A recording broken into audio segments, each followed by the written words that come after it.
Dr. Mark was a famous oncologist. Dr. Mark yari umuganga w'umuscientifique uhambaye ndetse ukomeye. He flew to an important conference in yari afite inama y'ingenzi mu kindi gihugu wundi muki. An hour after takeoff, hashize nk'isaha imwe afashe indege agenda. An emergency landing occurred. Byabaye ngombwa ko iyo ndege iparika igitaraganya. Dr. Mark rented a car. Dr. Mark yahise akodesha imodoka. Soon after he set out, akimara kuyicaramo kigenda gatoya, a severe storm began. hatangiye isata ry'umuyaga kandi ukomeye uhambaye.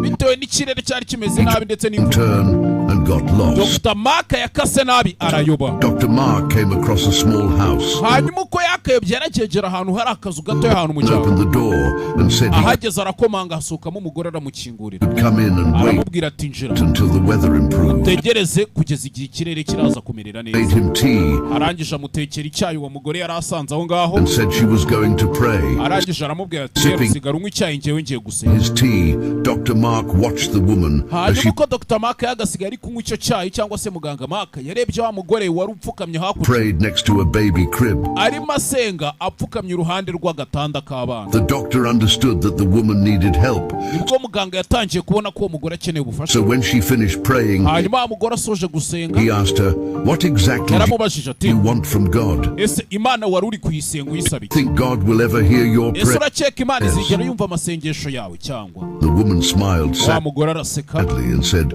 arangije aramureba aramubwira, the child in the crib is my son. uriya mwana uryamyemo hariya ni umuhungu wanjye. From a rare type of cancer. yagize ibyago avukana kanseri y'ubwoko bwihariye. There is only one doctor. kandi ngo umuganga wayivura ni umuganga umwe wenyine. His name is Mark. izina ry'uwo muganga ngo bamwita Mark.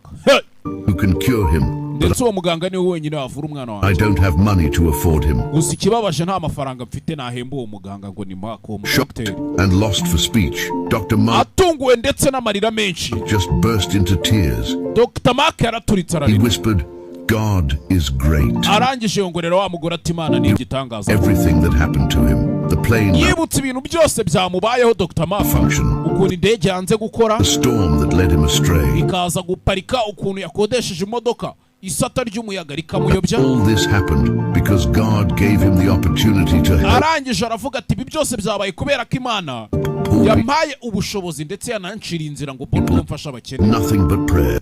nta kindi kibikoze usibye amasengesho. You're not following the rero business, nimba utari kumfollowinga, probably never going ushobora kutazongera kubona utu dustori. to see us. cyo gusaba ni kimwe, kona follow, unasharinge, ukande like, ubundi Congratulations. dukomeze.